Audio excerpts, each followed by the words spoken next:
is Kirsty McGrath. She is an 8 times awarded Microsoft MVP, founder of Australia Microsoft 365 Adoption User Group. She's done that. Microsoft 365 infographic author, world-leading adoption specialist, speaker and all-round productivity ninja, it says here. On Point Solutions is her business. Says here also, in her spare time, she enjoys cake decorating, and I can tell you that she also loves Alice in Wonderland themed events, in which she did an amazing job last night. You are just about to be wowed for the next 55 minutes or so. Please welcome to present her presentation from Novice to Nimble, Mastering Microsoft 365 Copilot Prompts, Kirsty McGrath. Okay, go get on. Thank you very much. Rightio. Getting the information up and ready. Swap over. I'm going to just duplicate the screen. Very good. The joys of things being touched. Welcome. So we are here hopefully to do a bit of Copilot, going from a bit novice to nimble. As stated, I am a Microsoft MVP. I am a 9-year, but 8 times award winner.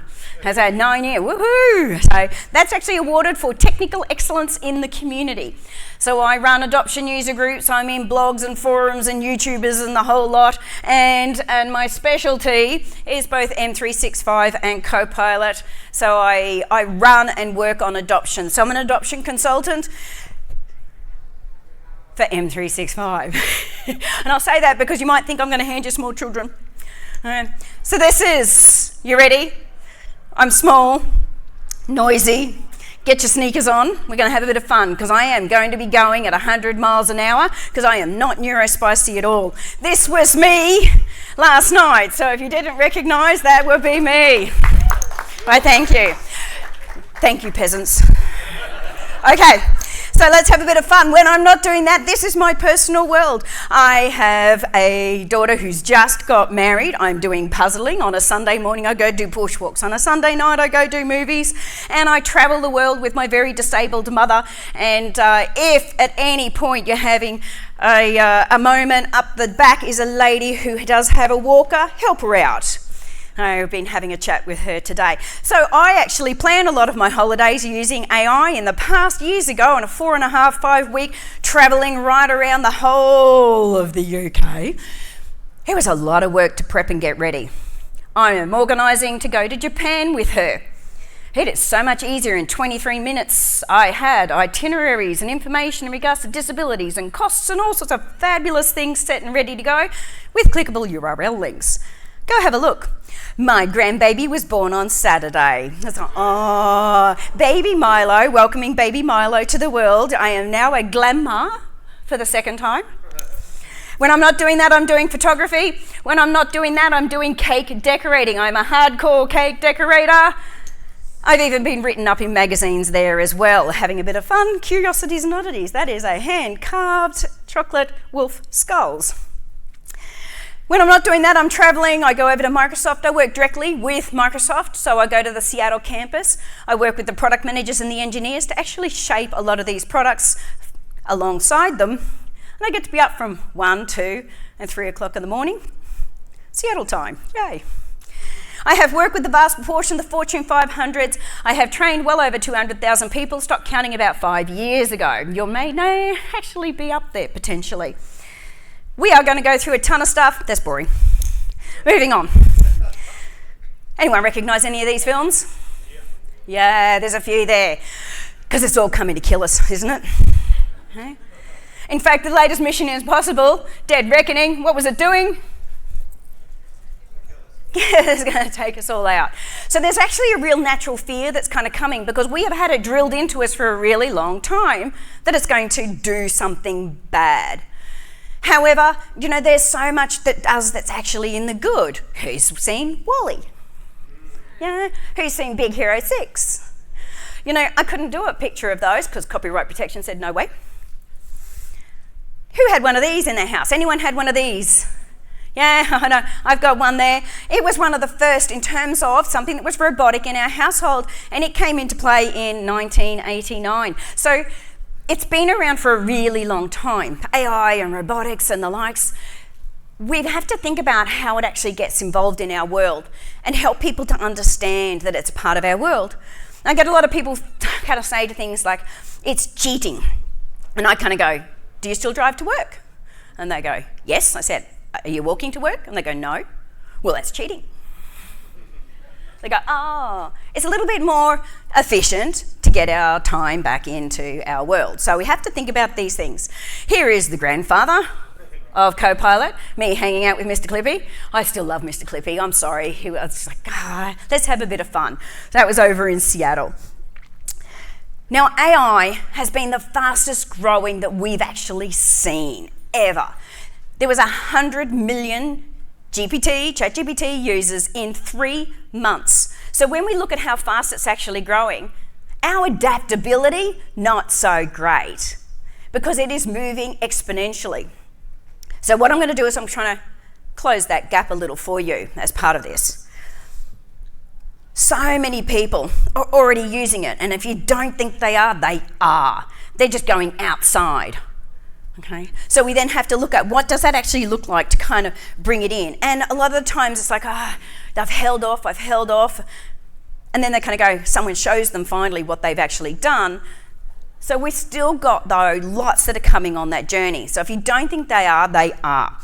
Not only that, but the fact that in Australia it's so much stronger than what we're seeing globally means we need to start getting on top of it in so many different ways.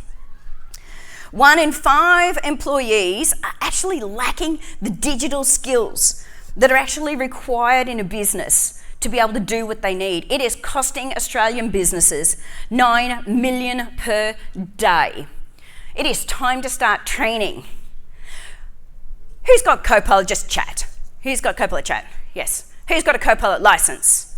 Yes. How well are you going in your prompting? Who's got it down pat and getting amazing answers? Hands up. We've got a couple, not many. Half of it is because we actually don't know how.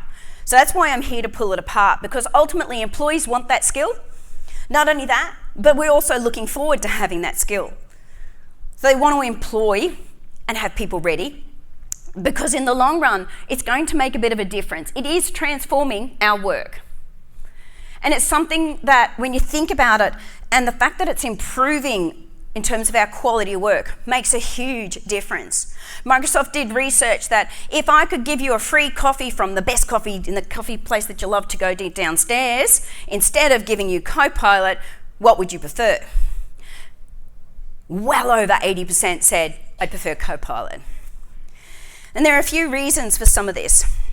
And when we look at it though, there is not enough training and there's not enough change management that's being done. Only 32% are actually focused on supporting employees.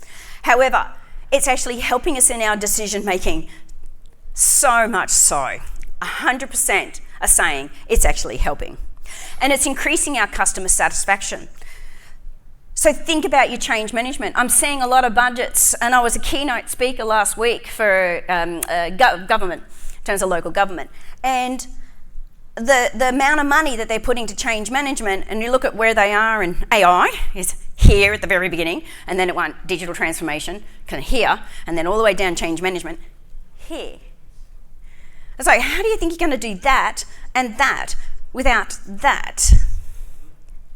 Let's think about it. So when I talk about adoption success, and sustainable adoption, not just, yes, you've got that moment, it's actually about how do you get to the point where they continue to use it and they've got the skills. So this is kind of my, what's the why? I can give you the why, there's lots and lots of whys. I can even give you the aha moment, which is actually a brain spike moment where you've actually put A to B, and I see that in the room where they go, you go, okay, I got it.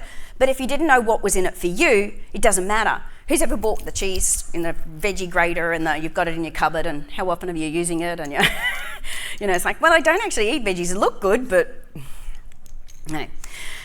So when I'm talking about that journey and I talk about adoption, it's like, where are we at? And frankly, change management is a little more, it's kind of conflict negotiation and resolution, really, when it comes to change management. And I get a lot of it's going to make you more efficient and more productive. And I don't necessarily love those words when it comes to using AI. Just because it's like, well, I'm already efficient and I'm already productive. Are you saying I'm not? So often we kind of look at it more along the lines of, it's going to give you the benefit of higher value work. We actually focused on your core job a little bit more instead of being caught in some of that repetitive and the things that go along those lines. So then how much time can you save? By 3 minutes a day, you've broken even in terms of your license. The average is 14 minutes a day, and that's from one end to the other, like completely from one end to the other. The 14 minutes is from your frontline worker who barely uses it all the way through to the office. The moment you start going into the office, it's around about an hour a day. And then when you go to the next step and you're looking at senior leadership, for example, it's so much higher. And I can tell you it's way higher for me. I recently had a ton of videos that I actually had to do, a lot of interviews and doing survey and research, and it was like 30 hours. And I could just quickly, easily go, here's my questions, what was it talked about, report. Just did it all for me, and I just put it all together. It was like, I did it in 2 hours. That would have been a minimum 1 week of work. To say it's helping is an understatement. There's an 11 by 11 rule. So if you're doing all those really short, sharp pilots, it is not going to work. It's a real behavioural shift. So the 11 by 11 says it's going to take 11 minutes till you feel like you've got a return on your investment. And it's also going to be about 11 weeks till you've started to see those returns, unless you do some good training to try and flip it and do it a little better. So that means in 4 areas you've got productivity, job satisfaction, work-life balance, and fewer meetings. So the 4 things that said it made them feel a whole lot better. So it will take a moment. And ultimately, this is not the checkbox. We've talked about this a few times in terms of that checkbox piece. It actually requires a lot to go with it. When you look at what AI is reasoning over, SharePoint is more important than anything. It is the fundamental underpinning of the 365 environment. So your role is more than ever important, and it's time for you to be standing up and really make them take notice. Because things like metadata is the stuff that all flows through. So the what and the where. So this is my infographic that's utilised all over the globe. It's been done for around about 10 years. It is available and as part of all my profile and QR, if you're on my LinkedIn or anything, anyone can have it. You can download it for free. I have just put the latest version up. Last week, all of the new iconography came out. It is on its 47th iteration. This technology moves really fast, and as quick as I've created a presentation, I'm changing the presentation. So my presentation is not up online, but it will be for you, okay? Because I've made changes even just this morning. So where you actually see it in terms of Copilot and an endpoint, Microsoft actually stopped counting. We used to say there was over 96 endpoints that you could find Copilot, but even they've lost count. That's how fast it's moving and growing. And it is a big ecosystem. And a lot of times I will say, do you actually understand Microsoft 365 to kind of get started? And they go, yes. And I go, okay, well, are you using Microsoft Loop? Who here is going to turn around and say, what's Microsoft Loop? Put your hand in the air. Okay. You need to understand your ecosystem, because Loop is really important, because a lot of your information is going to be sitting in Loop. It's the fundamental backbone of what you're going to see of a lot of AI. So get your head around it. So then the main areas that I suppose I spend an awful lot of time, whether it be doing the change or setting up comms, or I'm running the training, and I train to a super user level across all the ecosystem. And with some of the changes and what we're seeing in here, even something like Microsoft Stream and Clipchamp are actually merging together, so it will become one. There's a lot of levels that you can go to when it comes to AI. Now, I generally tend to live a lot in the kind of the individual to the team level, because I live on the no user left behind. So I'm fundamentally focused on what are the things that they actually tend to work with an awful lot. But it can go up into the departmental, what does it look like for the org, inside, outside, all that heavy process re-engineering and bringing in all the different AI solutions. There are so many layers to it. But fundamentally, even on the technical, they still got to understand how to prompt. And that's where things often all go wrong. Now, Rishi Nikolai, who was the behavioural specialist at Microsoft, he was based in Canberra, he has just left Microsoft, much to my moment, did an amazing amount of work around the framework. So this is the modern collaboration architecture of what can you actually do from an individual perspective right through to the organisational and external, and where does kind of Copilot fit into it. There's a ton of pages. I'm not going to go through all of it for you, but it's one to go in and actually have a look at. If you're not familiar with it, it's a lot of the, well, what do I use when? That can be the real challenge. What do I use when? So as an individual, when you kind of focus on it, it makes a difference. Now the Copilot, infrastructure and architecture, I'm not going to dive down into it. And a lot of times if I put this picture up in front of someone that I'm training that doesn't have a lot of skill sets, it's like, wow, that's a little overwhelming. But the main thing that needs to be known is, one, the moment you get a license, it actually is reasoning over your information. It embeds down in your applications, and now I can look at all of my content that's internal. Then we have large language models, and then we're talking about the semantic side of things, semantic indexes, so it's doing this whole process. This is a great video if you want to have a bit of an understanding of what it's doing. The link is in the presentation. So when I dive down and I then go, well, what is it reasoning over when it comes to Copilot? The things that you're going to find in Microsoft Graph are the things that it's actually going to reason over. And there is a ton. And it's not just about that Word or that PowerPoint. It actually is looking into even things like presence. So if you're not familiar with, well, what is AI reasoning over in the ecosystem and what could you ask for? This is half the battle. We often even don't know what to be able to ask for inside this environment, hence why I'm here to talk kind of that taxonomy. It is all fully covered by your enterprise data protection. So you see that little green tick, whether it's work or web, you are covered.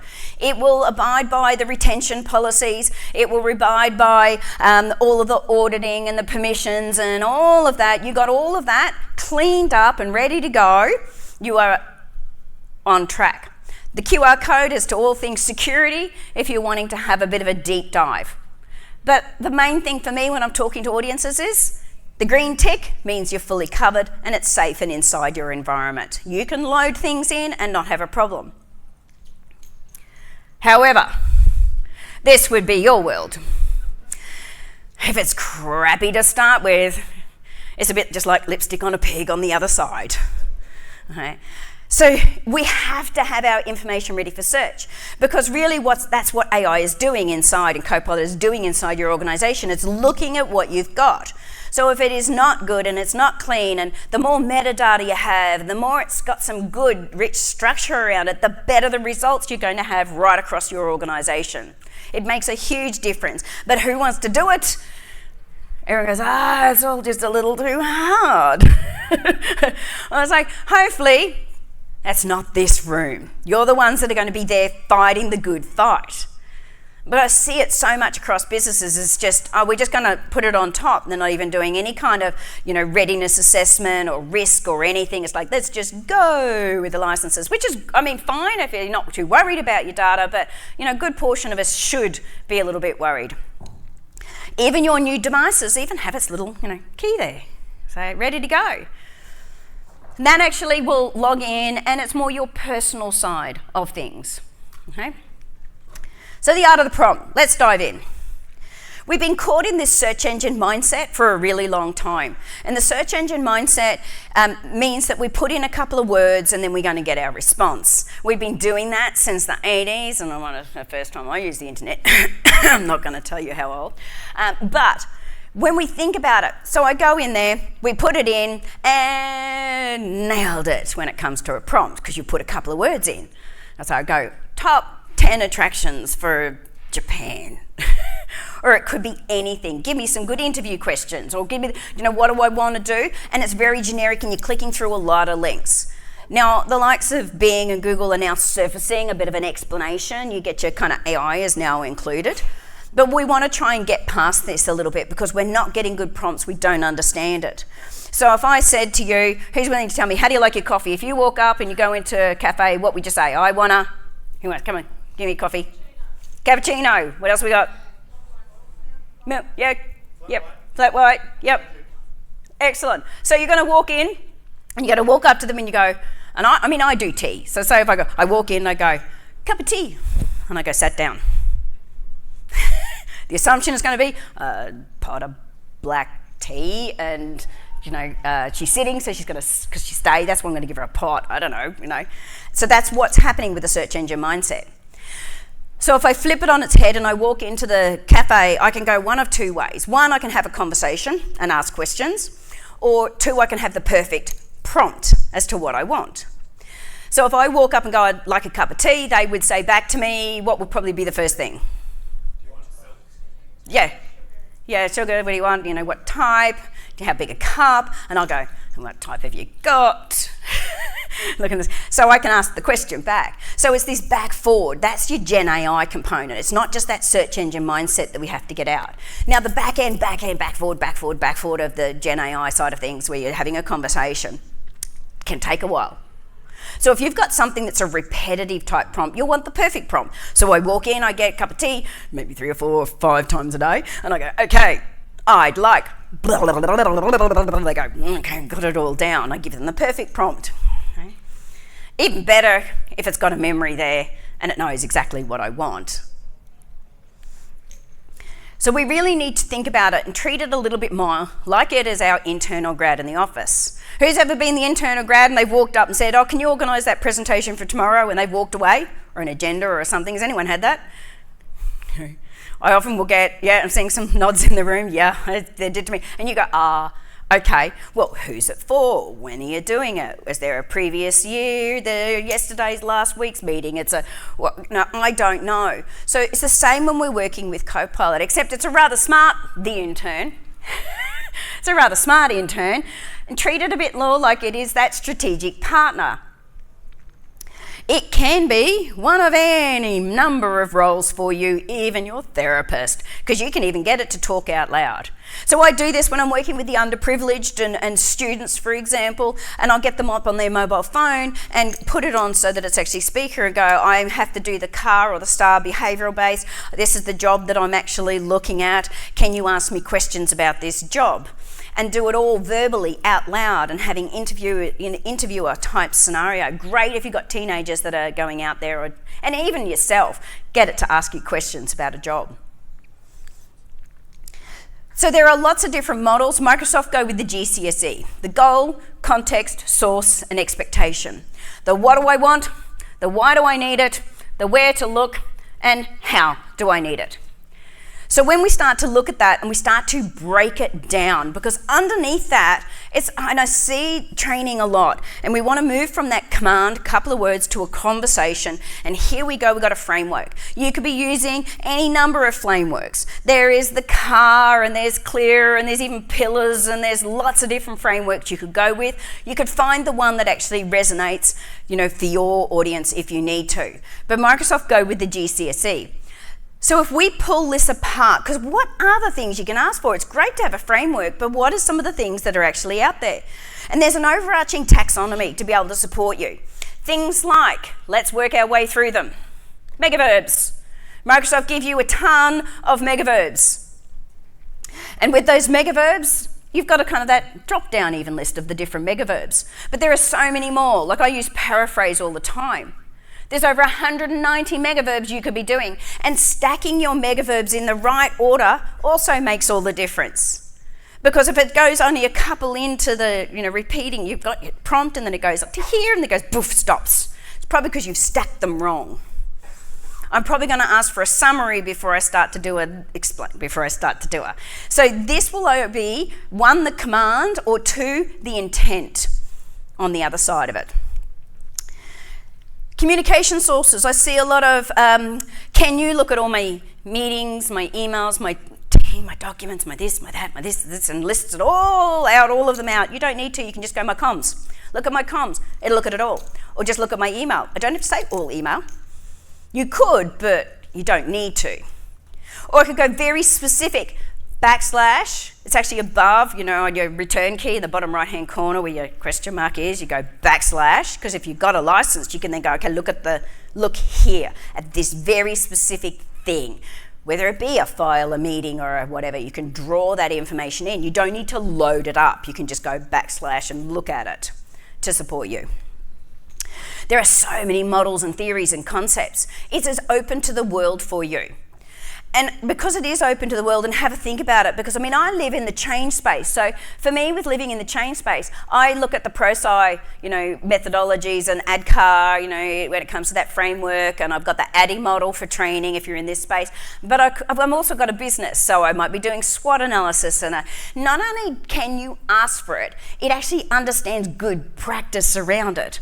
So a great part about it is I get to learn all the time, because I go, here is my plan, I'm doing this for the business, it's an adoption plan, is this actually going well, can you give me some feedback based on the ProSci model? And you might be doing things like interviewing, but you're not HR. You might go and ask it, what are the different types of questions that I could be asking in an interview based on a particular model, or what is a model I could use, or how many models are there? Try and find out, and then actually go, which is the model I want to use to build out my prompt, to build out my questions. Ask the questions back of it. There are so many document types. And I love some of these document types. There's way more than this in terms of templates, and you can even use all of your own templates too. I do a lot of things like FAQs. If you're in Microsoft, have got all their Ask Me Anything sessions you can go and watch on YouTube, and you've got a transcript there, and you've got all the people asking questions. I just go, can you, from the transcript and all the questions, give me an FAQs of all the things that have actually been asked, so I can go, save over to SharePoint, thank you very much, bang, done. Save yourself some time. Step-by-step guidance and creating training, step-by-step for both me, or I'm creating a step-by-step guide, which we do all the time to help our end users in their journey to how to fill out that metadata, for example. So go and look at things like your Office templates. So many different output formats. I do a lot of word clouds. If I'm doing surveys and things like that, I like to do word clouds. I'm doing surveys and quizzes, and let alone documents I might be doing, and images. There's maths expressions, and there's coding, and then there's all the markdown formatting. Social media, I'm building out all sorts of different social media. You can maybe give me something for Twitter, X, Zeta, whatever you want to call it, mainly Blue Sky for me now. So it'll be I want something for the next, one a day for the next 5 days based on this type of a promotion that I'm doing, or something along those lines, so you can build it out. Or Viva Engage. Markdown formatting, asking for things like clickable URL links, so it just doesn't put the words in there for you. If you want a clickable URL link, you'll need to ask for it the vast proportion of the time. It does give you your sources, but there are times where I'm creating lists and they're the things I ask for. It understands checked and unchecked items along the way. Claymation, what's claymation? Anyone? Wallace and Gromit, yeah, or Pingu, or anything along those lines. We could ask for the movie, or we can actually ask for claymation. It understands both as a reference if you're building and designing. So this was me. I loaded up a picture, they're the types, and I said I want myself as a Muppet, with Sydney in the background. I should have asked for a queen in the background. Now the video design, working on Clipchamp, is focused on the formal corporate building out based on stock video or your internal videos and pictures, and so it's an editable type training or a design. That's the way it's focused at the moment. Now the tones, I love the tones. We have got a stock standard, formal and professional is stock standard in Copilot. If it doesn't sound like you, then go in and have a look at the type of tones you could use. So I like to have enthusiastic, inspirational, a little cheeky. And I get a very different tone coming out of it based on that, and you'll see it in there. So there'll be times where I've written up an email and it's like, and then I go, in the past, I go, get that cup of tea, come back in an hour. Now, I don't have to worry about that so much, because I can actually go, can you still make it, I have to understand that it's still serious, it needs to be assertive, and take out any of the rah. Okay. So look at ways that you can actually utilise it. And in those tones, we also have inclusive modifiers. So if you wanted to go really flowery, not with a U, caking, but a W, when it gets into that more emotive, you want to start bringing in words that bring the emotive into your world. This one I see a lot. They're kind of going, I've got my document and now I'm going back through and I'm changing all the I's to the we, and I'm doing and they're doing a lot of the manual adjustments after the fact. So you might want to think about it, put it in the collective first person, for example. What's the narrative? The roles and personas. I don't have to be me. I could be. I could say, no, I'm an HR manager with 30 years of experience. It understands roles, it understands what is involved in a particular role. It has access to the likes of Seek and Indeed and LinkedIn and all that amazing information, all those job descriptions that are out there and research around it and people talking and their websites. And so it kind of gets it. So if you are a particular type of person, a particular type of age or this type of a role, choose wisely. But I don't have to be corporate, I can be the chef. Experience and age. Who's asking, and I mean, a lot of us have started from the point, who said, I want it to be in, like the voice of a fifth grader? Because we were asking that a lot. Anyone doing the voice of the fifth grader? No, okay. The one thing that I would say is if I've actually got an audience in front of me and they're 50 to 70-year-old and they're board members, but they're novices, it's going to give me a very different result.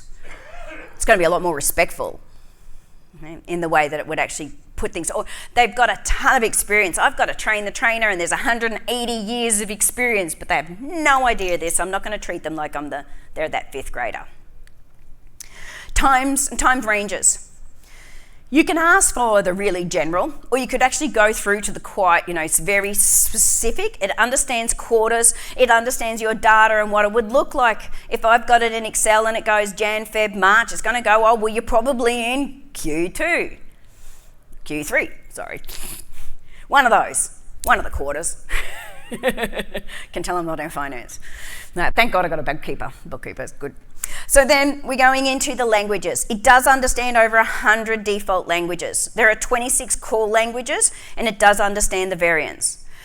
I would highly recommend you actually go to UK English whenever you're working or you want your transcription. It does much better with UK English.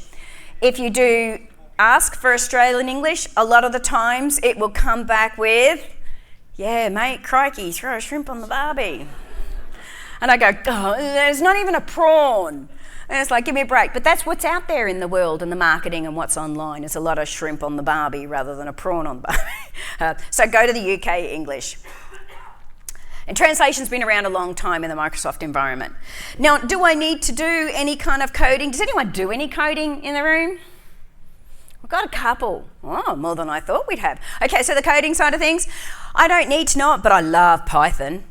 Because I just have to know that I go into Excel and I go, can you do some deep analysis using Python? Because that's all the back end. And it goes dive down for me. Gives you some amazing results. Detect and redact.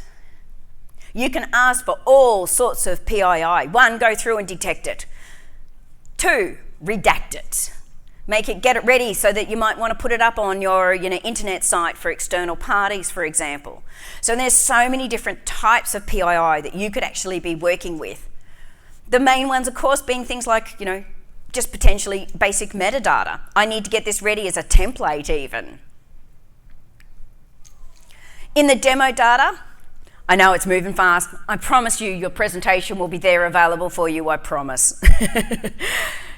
So the demonstration data, when we have to look at that, I love this because for me, when you go, can you build me out a template or can you build me out a resume that looks good or I want some data to be able to help people understand or build me this or build me that, it's all demonstration data. So there's so many things that you could be asking for to give you a bit of an idea. Show me what a good household budget looks like because I'm not doing so well. So when we look at the GCSE, and if I was in that search engine mindset, and I'm doing just commands. The commands would be, I want some interview questions from online, or top interview questions, or, I'm interviewing this person. You might put a couple of words in, that's still the command. When we get into the good, we start to break it down, and you'll see the first one is that context and the goal. It's like, I want to prepare for a particular interview. So it's who is the person, what is it actually for, and I want to get myself ready and doing questions. Look, it's okay. But it's going to mean that you're going to spend a lot of time going back and forward to get to where you want to go. So I start thinking about the taxonomy and I want to bring it in. Then it will be going into, well, who are you? Because if you're the knowledge manager actually doing the interviewing, it's really different than the HR manager who's going to do the interview. They've got different sorts of things they're going to ask for. So then when we start to then break it down, so I've got the people here and it's got appropriate questions for the candidate and also get me prepared and ready. Let's go over, so then we get best. Best then takes it to the next step. So when we come into the next step and we start to break it down just a little bit more in that prompt, you'll see it's got the same kind of start, but now I'm going, hang on a second, I'm starting to bring in the source. We've got the green coming in and the source, and I go, hang on, I've got the job, here it is, / and I've got the job description and the person and the candidate, and I've got all this information. Now give me a comprehensive, and where are the gaps in that resume, for example? They've not worked, or they've done this, does it actually meet it? It's going to give you a lot more and specific information because I've now dived down and been quite extensive. If I want to go with the advanced, think about the taxonomy, the things I just flicked through really quickly for you so I can get in and actually do some demoing. Things like, well, what's a model? Are you doing the behavioural based questions? What are you comparing it to your number one candidate that you've already interviewed? And what could you also ask based off the things that you like from there? And that's just the one part of a process. What does that whole process look like? Where's your process re-engineering to go, where can you plug this in to actually help you out along the way? And there might be certain things as you build out that process. And I work alongside Microsoft and doing promptathons, they're called promptathons, where it's like a hackathon. And we bring all the different people and the roles across all these different organisations together, and the HR team's kind of here and IT's here, and we go, what does a process look like? And how can you actually re-engineer a particular process? And that's where you go, this is fine in the immediate prompt, but how much further can you take it? The world is your oyster in terms of some of that. So then it needs to be there as that co-thinker. However, there's a few things that we of course got to think about. And we've talked about it and you've seen it all this morning. Trust. You always need to go and have a look at those sources. Have a look at the different things that are going to support you and make sure you look at, well, what are those links? What are those sources? Where is it pulled from? Dive into it. Fabrication. So when it's doing that hallucination piece, and the further you go in the back forward, it likes to please. If it doesn't know the answer, it will make it up. It's like, oh, thank you. As we saw, I didn't, So we've got to be really careful. So sometimes having that perfect prompt does make a difference. Conforming. Now this one's an interesting one in terms of, we're seeing so much where it's a bit blah, it's all kind of same in a lot of respects. In fact, the conferences, and I've had organisers of conferences saying it's hard to kind of choose between people because it's all kind of the same. They're using AI to write it. Where's the individuality? We don't know who to choose. So then bias is kind of coming in. They go, well, who are all the people? Who do we want? Rather than what's a good topic. We need to sometimes slow down because it will exponentially speed us up. However, we still have to slow down, and those critical skills that come into play in terms of thinking critically, to go through it and double check and make sure is so vital. You've got to be an active participant. As we saw this morning with Adam, where he does that, people aren't reading sometimes what's even coming out before they press send on an email or what. Make sure you're still that active participant. And wherever you can, because it can be a bit of a solo exercise. Look, it's great for those that are sitting in the neurodiverse. The things that we're seeing for accessibility, amazing. It's doing some truly wonderful things in accessibility. And sometimes we want to be silo, but it's always important to sometimes even go, I've written this up, I've made sure I've gone in, I've got AI even to give feedback and double check it and have a look, but can you just have a bit of a read over it before I press send? It's always a good idea to sometimes just stop for a moment. So AI excels at certain things, people excel at certain things. When you're looking at all those repetitive tasks and the summarising and the research, and it does some really amazing work, but so do we. And don't ever forget that. You still need that human component as a part of it on the vast proportion of the work that we do. Go in and ask it for feedback. I do it all the time. I might not always love the feedback. So I think I did a perfect job, thank you very much. And then I go, okay, no, maybe I didn't. Especially, I love that it's that learning tool. I love that I don't have to sit there and stare at a blank page and go, this is going to be a big job, where do I start? I love that it gives me that foundational, sometimes a starting point to be able to do the critical thinking and fill in the gaps. I'm asking all the time. I always ask for things like, can you just ask me questions one at a time so I can kind of direct the conversation? And if anyone's seen me present at any of the other conference, I'll do one where I'm going to create a job description, and it's for a knowledge manager. I did it a previous one. Ask me questions one at a time, and it goes, what are the skills that you need? What is this? So you're trying to offer, and you're trying to do this, and you're trying to do that. Okay?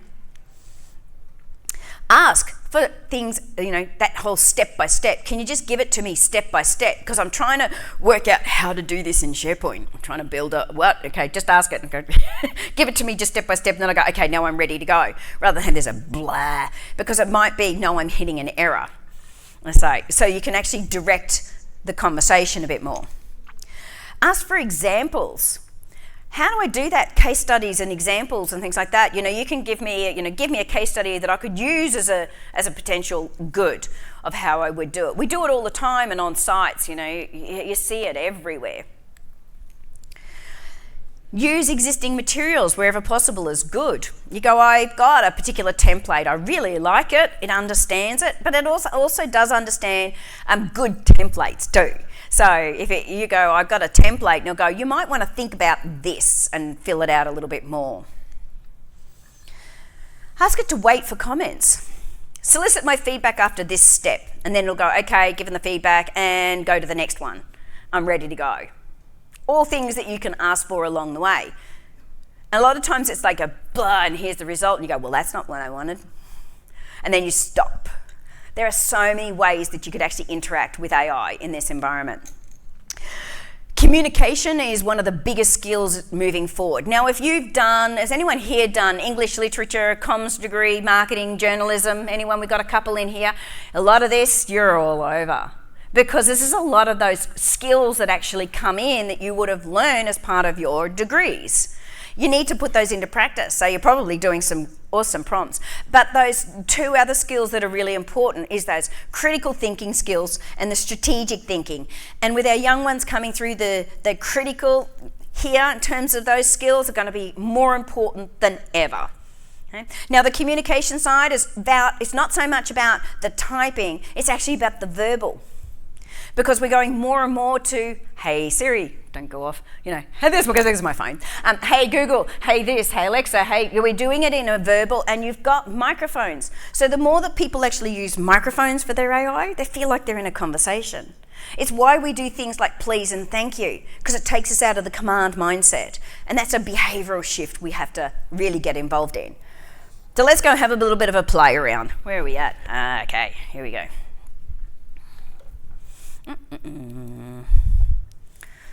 Let's bring up. So if I go in and I'm having a look at my online, I've got my chat. Now I've got my chat and it's work and it's also web. I've got over on the right, there's my enterprise data protection covering me. What I do love is you go into your settings, and as part of your settings, you can do personalization. You can give it custom instructions. So I've told it who I am. I've told it what my tone is. I've told it, make sure you clarify if there seems to be something missing. Ask me that question. These are the frameworks I like. If you don't know something, ask me. I don't want it to hallucinate. I like this kind of information. I like scenarios included, and I'm very easily distracted. Can you just go and have a look at my calendar first? And tell me, should I actually be doing this right now? And it does it all the time. It goes, you've actually got a meeting coming up in 10 or 15 minutes. Is this what you want to be doing? And I go, oh, I forgot about that. Because I get caught in a prompt and playing and building for clients, and it goes, okay, because I live so much in here. And I also like it to give me a bit of an example of things to be able to help and support me. Now, as part of that, there's also memory. So I can go, can you remember this? Can you make sure that you've got this, for future? What are the things that I like as an output, the things I like to do, where I prefer you to pull information from wherever possible? So I give it these instructions. And you also have things like your work profile. Who are you? Where are you going to be located, for example? So that then flows right through chat in all of your environments to help and support you as part of your memory. There are a lot of fabulous tools, whether I'm in the web or work, and I can do either or. Now, it's got GPT-5 is what it's actually grounded in when it comes to if you click on it. Otherwise, it's 4.0 GG is the standard as to where it is right now if you are doing it in here. But if I'm going and I'm using things like researcher or analyst, it's got a much heavier models. Like it's got their own AIs building out to deep dive for you and support you. And things like, designer to be able to go in and create things in a corporate environment. Maybe it's infographics you want to build out. Those sorts of things. Now, the things that I ask on the web is, of course, going to be very different because if it's a web-based, then it's not grounded in my work. So I, have all sorts of content. So, for example, I've brought up, thanks very much to Simon in the room, so helping me say, give me the ISO that I might want to ask a question about. So if I'm opening up Copilot, I can reason over content that I've got in here. So for example, it might be things like use this document to do something in particular. So I want to create a bit of a Q&A style, or I want to ask questions around, give me a bit of a summary or whatever the case may be. So I can reason over a document that I've actually got open to try and help kind of my end users around what is records and why do they matter, and I could just quickly and easily build something. And I can then work on it, so I can copy, I can do it out loud, or I can edit it. So if I go and continue in the app, I can just close that down. So now what I've got is a page. This is Loop, by the way. So over on the left-hand side, I can fully work with all of this content. I can keep reasoning over it with AI, and I can share it with someone else, and it's a bit of a stepping stone before I go start making documents. And let's work on this together. So that's all in this kind of online environment to have a bit of a play around. What I do like about it is it doesn't matter whether I'm in web or I'm actually in work, I do have all my history over on the left-hand side. If I'm not sure it's a particularly good prompt, go to your prompt coach. There are all these different agents that you can add in, and you go, can you, help me make this a bit clearer? And I'll just go paste. I'm going to get rid of the picture and go. So I go, sure, let me help build that out for you. Once I have that, it's going to say, hang on a second, let me just ask, a couple of these questions. Where are you going to? And you could go, I want to define this a little bit more and build out some really good prompts to dive down into it. So I do this all the time. For example, if I go, I want to refine a particular prompt, and I go, this is based on, I'm a knowledge manager, I've got to do a detailed governance compliance for M365. These are all the type of questions that I want to ask. It goes, sure, here's your original prompt, but here's your improved prompt. And you might also know why I've done some adjustments and changes to it to support it. And then go trial it. You can go back and forward, and they're way bigger than you probably would ever think. So for example, if I was building out an RFQ or an RFT, for example, here's a prompt to be building it out. What are all the things? I just took a document that I originally had and said, what is all kind of the structure? What are the things I need? And I just kept going into the prompt in terms of the coach, fix it. I need this, I need that. I also want fields that they can actually fill in. I want guides, I want this kind of structure, that kind of structure. So if I take something like this, let's get it. So I go copy, and I go to Word. If you've ever put prompts in, you then often will find things that will come out and it'll just be a 1-page or a 2-page return. It's because you haven't gone far enough. So if I put that in, it's actually going to build out for me a 6-page RFT around adoption and change that will help me around Copilot. So as it then does its little bit of work. So think about the prompts that you've got. Start to think about all the various components, because in there I've gone, well, who's the audience? What do I want as an output? What does it need to be? What tone does it need to be? So that then all just starts to then just slowly drop its way in. Okay. You see it's building it out? So here's all I want fillable fields. Thank you very much. I've asked for all those fillable fields, it's dropping them in. Now I could keep refining it. I go, I want it to have these type of compliance, and I want it to look at this, and I want it to look at that act, because I've told it, where to potentially pull from. Evaluation criterias, and it will just keep building it. But it didn't take me very long actually to build out the prompt in the long run, because it's something that I actually am fairly familiar with. So I go, yep, like it, keep it. At least I've got a fundamental basis to be able to build lots of documentation off of. I still got 4 minutes. Woo! So if I go over, say I've got even my mailbox, and I'm coming in and I want to do a reply. One, I can get a summary of what's actually gone on. I can copy and paste it, and that summary I can reply with. Or I can come up, and this is Outlook New, by the way. You've got way more functionality in Outlook New than you ever will in Classic. Okay? So I've got I want to reply, summarize, or even chat over it. Find me all of the documents in regards to the RIMPA. Could be asking for. Get me ready. What do I need to know to be ready for RIMPA? So short and friendly message. Anything that's in square brackets, it's actually going to want you to fill in. I don't need to, but I could.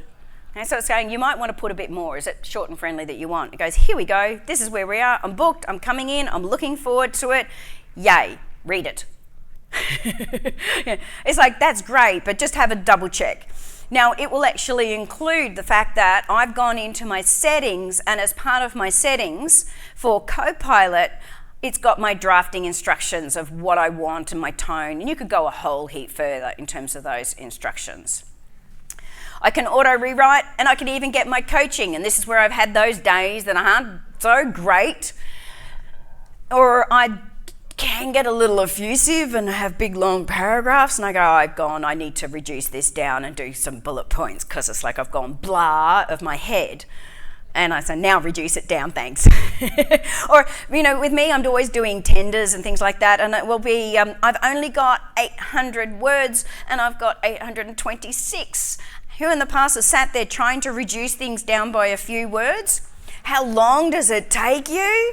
Oh my Lord, I've sat there and I'm trying to pull out the and the and the, just ask Copilot. I often will say things like, reduce it down, but maintain its structural integrity and its context and those sorts of things. It does an amazing job. I build out bios and all sorts of clean up my talk thing. Can I make it a little better? And so with my coaching, it'll give you suggestions in terms of tone and clarity, and I can just go apply it and it will fix it up for me.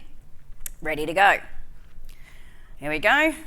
I like it. I've got my previous one and I can go replace. And then I can drop it all in. Done. Press send. Or maybe I needed to set up a meeting. I've got a reply with meeting. It's called Schedule with Copilot. It will actually include the attachment. It will give me an agenda as well as a summary. And you could be doing this on a brand new meeting invite, by the way, and just go, I've got a meeting. Can you help me out? We're setting up the agenda and what we should be talking about. It will look at all your comms and go, this is where you're up to, and drop it all in for you to build. Maybe you've already got a meeting, and in that meeting, up the very top, new feature is all these getting yourself prepared. What pre-reads should I actually review? What are the talking points? Meeting outcomes. And I can just go, well, who's attending? What pre-reading is there for this? It'll go out and find information and get me prepped and ready. And goes, here it is, pre-reads, focus, suggested, prepping. And I have all of my sources and information there for this particular session. If I'm going over into Teams where I use it an awful lot, one, if you haven't used Facilitator, highly recommend Facilitator Agent. Or maybe you're going into your recap, and as part of your recap, it gives me all my AI notes. To the point where if I go back a little bit ago and I open up Copilot, I've got my history here. And I had, Paul was sort of coming in, and I was sort of going, okay, well, what is it that we, need to know in terms of it? And I can go, hang on, I would need a summary of, or I need a help or support with, and I can ask questions. I often will go, create an email to the team and any action items, for example. And I'll go, sure, I can do that. And off it goes. And I'll build out my email ready to go. So it will include everything from the session. Here's was our discussion points. Here is our action items we were talking about. And I can go copy and paste and put it over into Outlook. What about over on my SharePoint sites? So for example, new features that are coming into play, it's in preview mode at the moment, and if you haven't seen it, you've actually got the knowledge agent. So say I go in, I'll go into one of the folders here, I can use knowledge agent and go organize this library, set up some rules. Organizing the library, what do I want to do? I want to classify documents, categorize and go, and it'll start to build out some columns and build classifications based on the data that it can see. All being done and built for the individual that's not as interested in having the column metadata themselves. So I know that for you guys it'll be this is what we want, this is what we need, classifications, all of the above, but there's also an awful lot out there that don't need it, but it can help them because the metadata all flows through and helps out in Copilot. I can compare documents, I can do, there's so many different things. I can build out presentations, I can fix my documents, I can come over and I can even have complex information. So for example, this is a SharePoint, and I can go, for example, there we go, I know, he's going to give me the wind up. Highlight all of the rows with anything storage over 15 gigabytes. Does anyone know the formulas to highlight rows, for example? So it will go through and I'll go get it ready and drop it in. I do a lot of surveys where a deep analysis where it's all words, for example. Highlight all of the rows, deep words. There's lots of different functionality. It's a matter of go and have a play. I'm going to get it ushered off in a sec. Let's just finalise. One, there's lots in here to help and support you. I've put a lot of these prompts in for you so that you can have a play. There's a template that I've dropped in around how could you build out some of the things that I've done, then go put it into your prompt coach to support you. There's all the extensibility, but the main thing is go and test out your variations. It's not autopilot. Go be polite, be curious, be friendly and have some fun, because it really is fun and it's up to you in terms of some of the behaviours. I've put lots of great information to help and support you as part of that. Thank you so much for joining in, and I know that I've gone over.